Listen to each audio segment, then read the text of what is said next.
Okay, folks, so we are staying in the Gospel of Mark this morning as we come into the third installment of our Staycation series. Now, the big picture, as you know, is behind this series is that we're all staying local for our holidays this year. We are not able to sort of jump on a plane and disappear to all the different parts of the world that we maybe normally would. I want to jump on that idea with this series. And the idea that we can really look at the mission field as being the mission field around us, okay? Forget about mission teams and mission trips around different parts of the globe. Our mission field is here. COVID has been a reminder, I think, for many people in church, that the church must exist and operate beyond clubs and organizations and all those little structures that had to shut down because of COVID. And if we took that away, what is the church? The Great Commission was never about bringing people into church, but about going out into the world and being the church. And so in our first message, we talked about the interruptions. Scott, this really isn't working for me. Apologies. The things that disrupt our daily routines, that might frustrate and annoy us. That's what we were talking about. Those opportunities that we don't expect to come away are opportunities to shine in the darkness, to share the love and the message of Jesus with the people around us.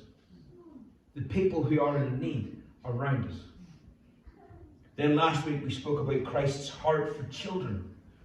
And there was a huge mission field there that goes beyond, again, clubs, organizations, and the church. Both those messages are online if you missed them. This week we're staying in Mark 10 from last week, and we're dropping all the way down to the end of the chapter. If you remember from last week, Jesus was weaving his way down from Capernaum across the Jordan, and now he's into Jericho and is coming out the other side and making his way up to Jerusalem, where eventually he will be arrested, crucified, and that we're really coming to that part of the story, the end of his ministry on earth. And it's fascinating because Matthew, Mark, and Luke all give us different details about this story, but we're going to stick with Mark's version of events. Scott.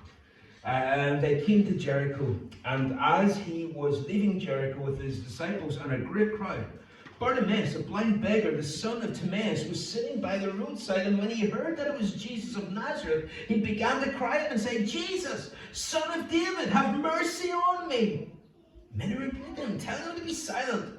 But he cried out all the more, "Son of David, have mercy on me." Jesus stopped and said, "Call him." And they called the blind man, saying to him, "Take heart, get up, he's calling you." And throwing off his cloak, he sprang up and came to Jesus and Jesus said to him, "What do you want me to do for you?" And the blind man said to him, "Rabbi, let me recover my sight." And Jesus said to him, "Go your way, your faith has made you well." And immediately he recovered his sight and followed him on the way. So this morning we're looking at Bartimaeus. And the focus, since the focus is on the mission field all around us, I want us to be thinking about the people who are on the margins of society.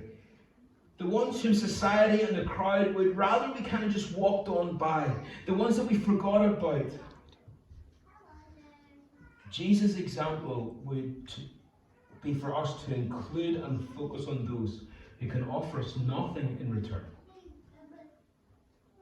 If we just go to the next slide there, you see the world operates like a pyramid. And the person at the top of the pyramid looks down on everyone else. Jesus, throughout his ministry, says we need to turn that upside down.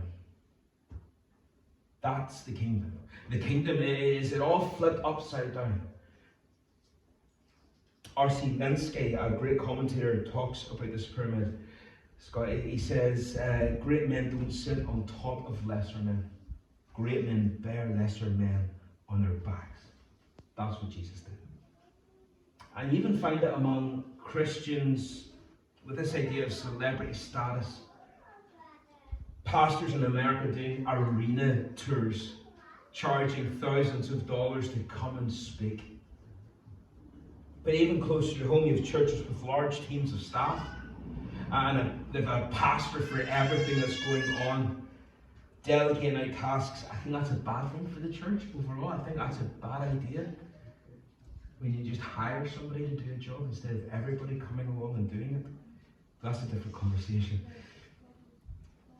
Some of these pastors, it's almost impossible to have a face-to-face conversation with them. You've got all these kind of layers of people that you have to get past and really the message is, you're not important enough. My time is too precious to talk to anybody like you.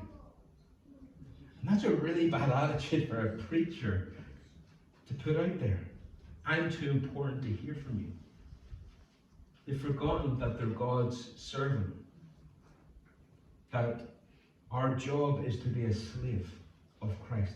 Maybe that's what we should put on our business cards. Instead of Dr. Reverend Pastor Jeff, His Holiness or whatever, maybe my card should just say, a slave of Christ. Here to serve. Because once we start thinking we're on top of the pyramid, once we start thinking that we can look down on other people, and we start looking at them in terms of, well, better off than, or worse than, or prescribing a value to them, how much can they benefit me? What can they add to the church? We get to a place that we won't willingly and gladly help anyone who comes along. Especially the people who need it the most. And we end up like the crowd telling the blind man to be quiet. Jesus doesn't have time for someone like you. See, if we go to the next slide, it turns out that we don't know this man's real name. And I know you're thinking, yeah we do, Jeff, it's Bartimaeus, it says right there. But Bar simply means son of. So, Timaeus is his dad. That's the explanatory note following it. He's called Bartimaeus, meaning son of Timaeus. That's who he was. We don't know his name, but we know that he is the son of Timaeus. Bartimaeus. That's what he goes by. Now, blindness was common 2,000 years ago in that part of the world.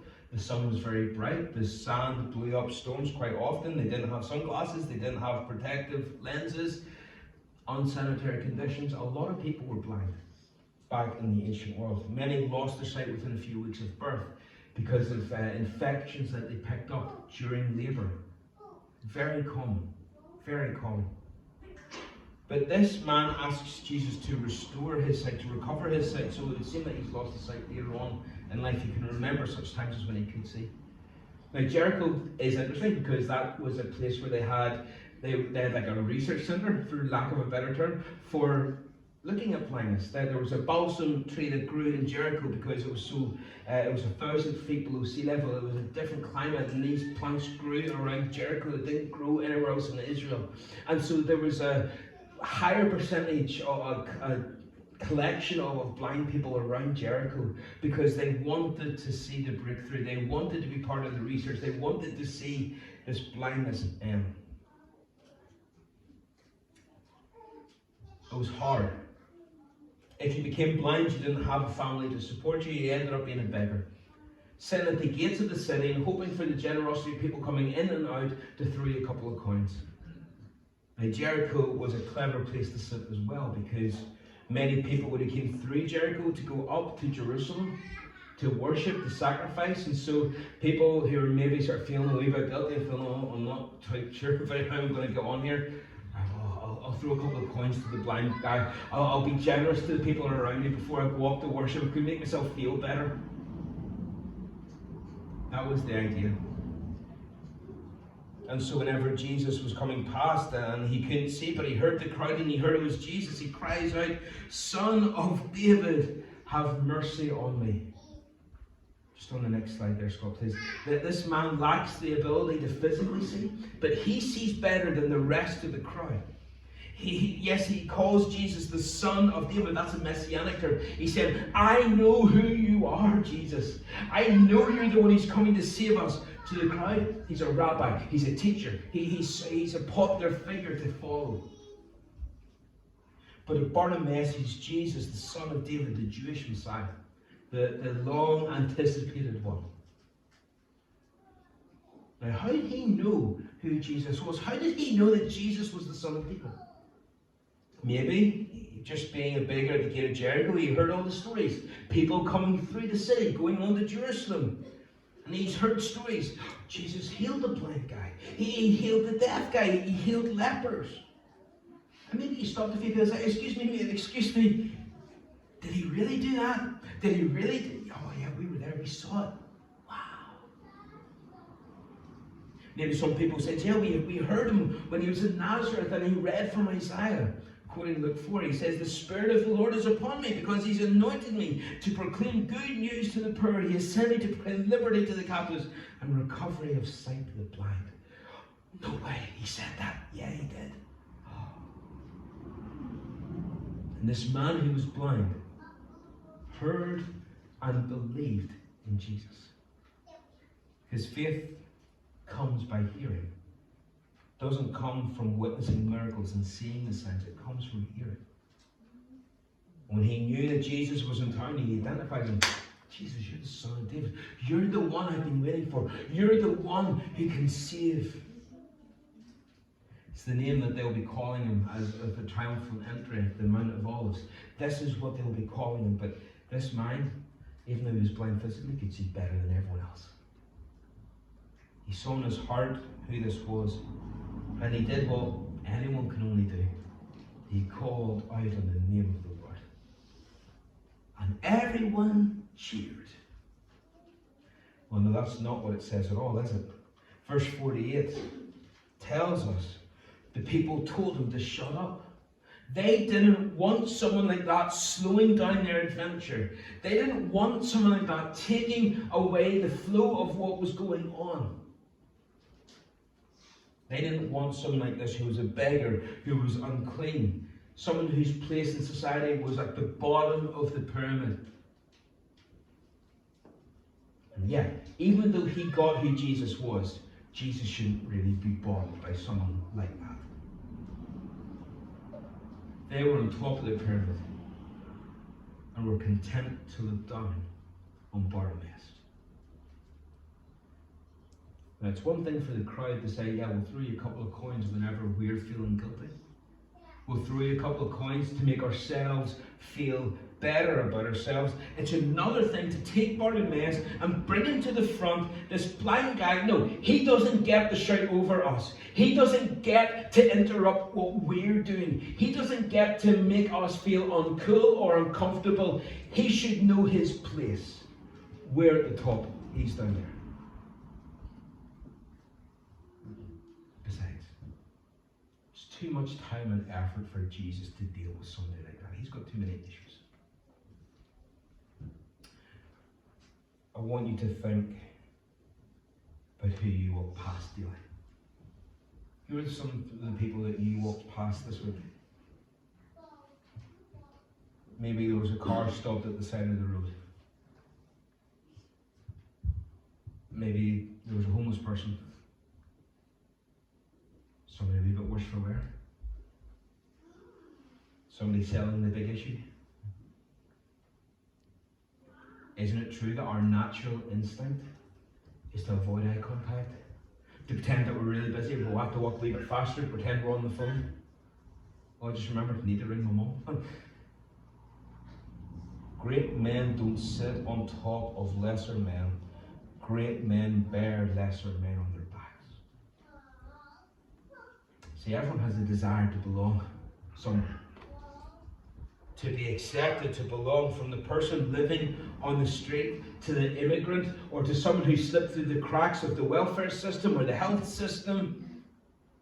Everybody simply wants to belong and be accepted, to be seen. And for Christ, the Son of God, he looked at this man and saw no difference between him and everyone else in the crowd. He was on his way to Jerusalem. He was going to die on the cross. He was dying for all of them. They were all sinners in needing of redemption. No distinction between blind Bartimaeus and the rest of them. They all needed Christ if they were to be part of the family. See, Bartimaeus is a reminder that no one's needs are too big or too messy to be brought to Jesus. Do you believe that? You see, the crowd didn't. He was too far down the pyramid. But do you believe that God can do impossible things for people? That he can break the chains of addiction? That he can change the circumstances that have people living on the street? Do you believe that? That he can restore families and restore marriages? Do you believe that he can do that? And we'll say, oh yes, Jeff, of course we do.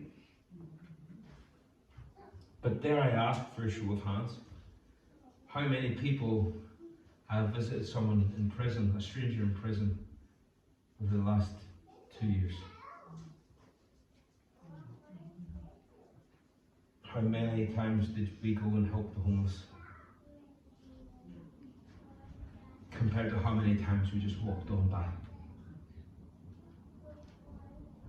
pretending that we didn't see, didn't we? Jeff, it looks like a lot of work. I don't want it to interrupt my day. It would be too hard for me. I wouldn't know exactly what to do. It would be uncomfortable. It would be awkward for me. And I'm not sure what the reward would be.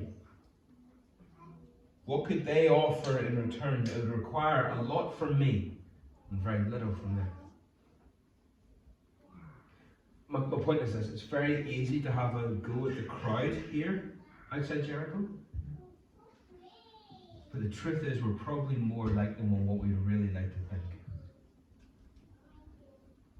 It's another reminder we need to look past the outer appearances of people. Because God is in the business of taking people from unlikely circumstances, unlikely backgrounds, and using them for his glory. Go through the Bible time and time and time again, we see it. It's one of my favourite things to do. Whenever I come across a character and I don't quite really know who they are, and especially some of the names listed in Paul's letters, and you sort of find that they appear in different places, and you go on a hunt and you find out this is where they started, this is how God changed them, and look what God was doing with them. It's a brilliant study to do.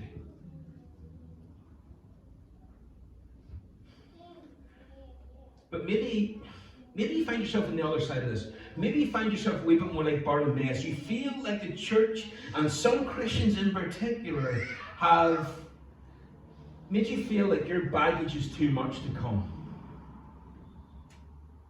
That your scars and all the skeletons, it's just too much drama.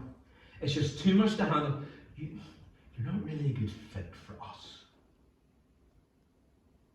Please hear this lesson. You can never call too much on Jesus.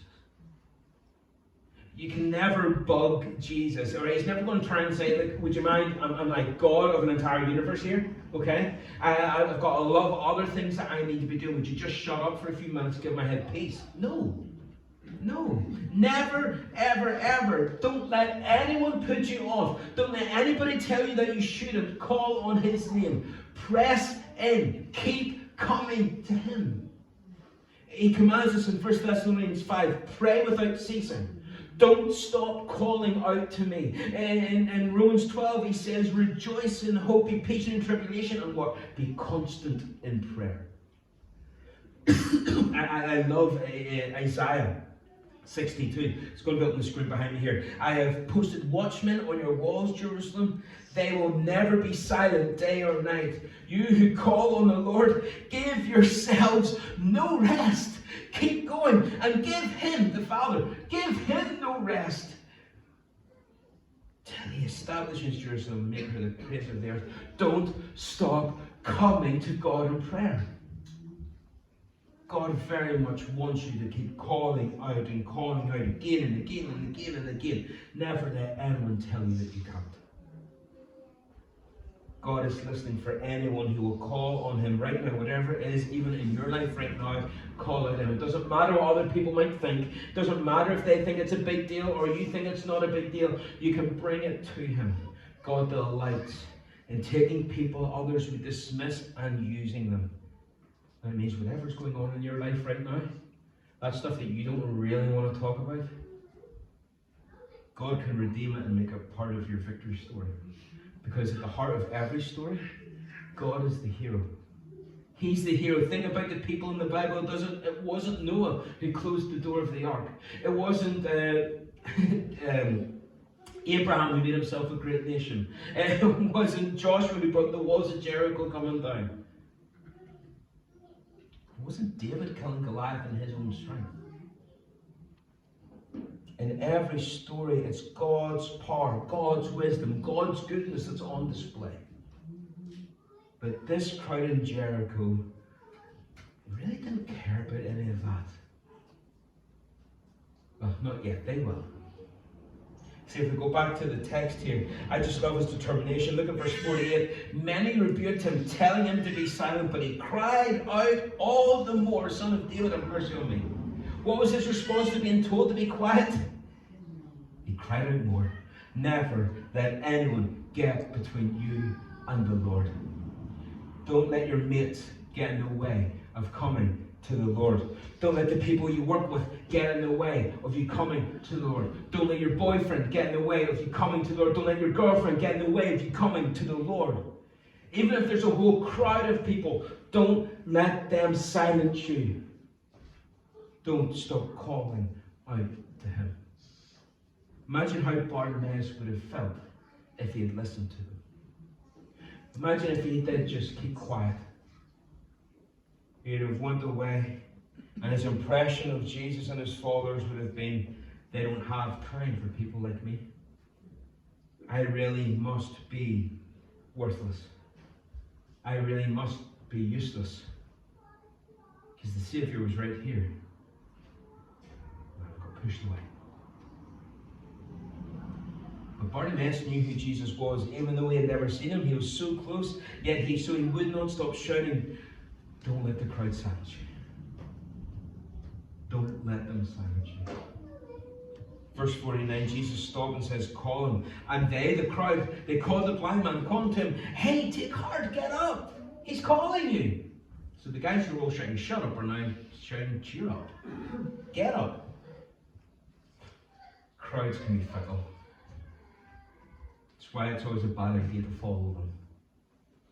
To base your opinions on what they say, because crowds are fickle. They dismissed him and then they celebrated him. All aboard the bandwagon. If we just go to the next slide there, he's calling you. He's throwing aside his garment. He rose up and followed Jesus. Now, why did he throw away the only possession that he is likely to have had? Because he knew that he would see it when he came back to look for it. What faith? He throws it aside. Listen, I'll see that in a minute. I know where it's going. It would have slowed him down in coming to the Lord, so he throws it away. You'll see it, you'll get it in a minute. But for now, he has to lay aside every sin and every weight that would hinder him so that he might run to the Saviour. Don't let anything stop you coming to the Saviour. Don't let anything stop you coming and answering his call to come closer and draw near to him. And so Jesus answered and asked him a really stupid question. What do you want? I can give you 3 guesses what I want, Jesus. But why does Jesus ask this question then? What does he mean by what can I do for you? It's because Jesus wants him to talk specifically. He didn't say, Lord, just bless me generally. Just bless me. I want to be blessed. He says, I want to be cured of my blindness. Here's specifically the issue. Here's what I want. See, a specific prayer will lead to a specific answer, which will generate a specific praise. Be specific when you pray, so that whenever it gets answered, you can praise him specifically for the answer that you've received. I hear people saying, oh, Jeff, I'm praying for you. But, they never really tell me what they're praying for about, For all I know, they could be saying, Lord, send them to China. You'll feel tall there. You'll love it. Send their problem. But we fall into traps like that. Lord, bless the missionaries. But what does that even mean? What does that mean? Bless which missionaries? How is he going to bless them? How are you going to know if he answers that prayer or not? And sometimes we feel like God is not answering our prayers, but it's because we're so vague that it's impossible to actually see any answers. But if we say, okay, God, here is this specific family in the mission field, and I'm praying that you give them an opportunity to plant that church. I'm praying that you get that technology to them. I'm praying that you get that Bible translation ready and to them and in their hands. Because whenever that happens, then you can turn around and say, wow, that specific prayer led to a specific answer, and now I can praise, Lord, I asked for it, you did it, hallelujah. Verse 52, Jesus said, go your way. Your faith has made you well. And immediately he recovered his sight and followed him on the way. What an incredible turnaround. The crowd would have left him sitting at the gate of Jericho. They would have just walked on and left Bartimaeus unchanged, unaffected, maybe just only discouraged.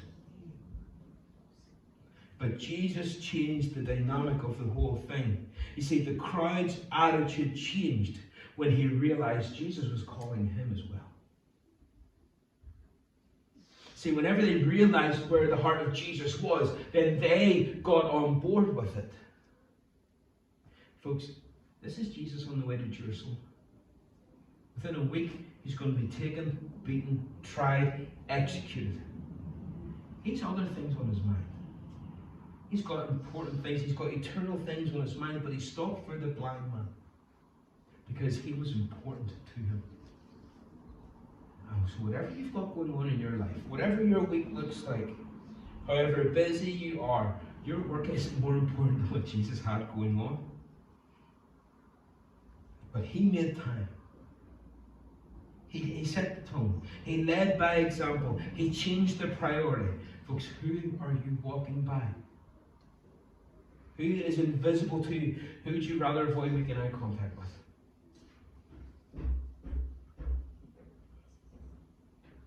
Because maybe deep down in their hearts, they're crying out, why does nobody see me? Why am I invisible to everyone? Do I not matter? Why is nobody helping me? Remember when Hagar and Ishmael got kicked out of the house, Abraham's house, by Sarah the first time? Genesis 16 was the first time. They make it to the wilderness, they're by a brook, and God comes alongside Hagar. And there's this interaction, and God wants them to go back. And Hagar says of God, you are the God who sees me. God, you see me. Whenever God's people would have me dismissed, whenever God's people would have me isolated and outcast and ostracized, you still see me. What a message to take to the world. What a message we have to say, look, our God still sees you. Our God knows what's going on and he cares. Come to him. He will receive you. He'll not reject you. He'll not abandon you. He'll not leave you. Folks, there's a mission field right on our doorstep of people who feel like God doesn't see them. That last wee bit on the verse says, immediately he received the sight and followed Jesus on the road. So now he can see, and he's following as part of the crowd. What did he see? He saw Jesus go to Jerusalem. He saw Jesus entering Jerusalem on the donkey. He saw him hanging on the cross. He saw him rise from the dead. But the first thing he would ever see beside those things, the first thing he would see was the face of Jesus. How cool is that? What will people see in the fringes of society? What will those people see in us this week? I pray that they will see Jesus in us. That they will see people who can see them. They will see people who care, who have that heart of Jesus. Because maybe then they will also begin to follow